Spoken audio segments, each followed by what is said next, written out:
আমি জানি না এই বরবটিটা কার কাছে কেমন লাগে, বাট বিলিভ মি, এই বরবটির তরকারি আমার কাছে একদমই ভালো লাগে না। শুধুমাত্র ভর্তা আর এই সিম্পল একটা ভাজি, এটাই ভালো লাগে। তো আজকে বরবটির যে সিম্পল ভাজিটা আমি করে থাকি সেটা শেয়ার করব।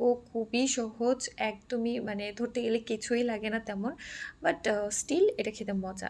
তো প্রথমে বরবটিগুলোকে কেটে নিয়েছি, আর সাথে অবশ্যই আমার আলু দিতে হবে।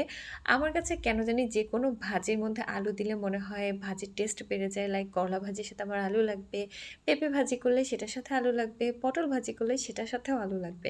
আচ্ছা, আমি কিন্তু আরও কিছু ভাজির রেসিপি শেয়ার করব, খুবই সিম্পল বাট খেতে অনেক মজা। সো আমার চ্যানেলের সাথে থাকবেন।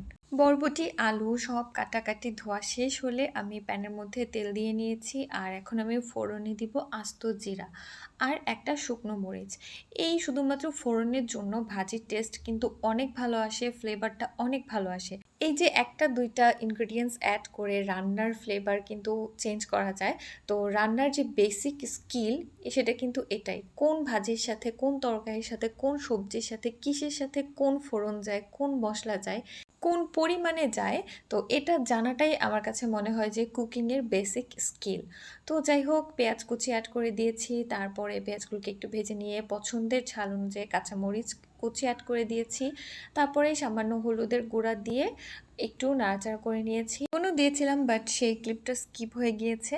দেন এই তো কেটে রাখা বরবটি আর আলুগুলোকে অ্যাড করে এগুলোকে কন্টিনিউয়াসলি নাড়াচাড়া করে একদম ভাজা ভাজা করে নিয়েছি। আমার কাছে এই ভাজিটা এরকম ভাজা ভাজা করে খেতেই ভালো লাগে। তো একটু বেশিক্ষণ ধরেই আমি ভাজিটাকে ভেজে নিয়েছি, এরকম ভাজা ভাজা হওয়া পর্যন্ত।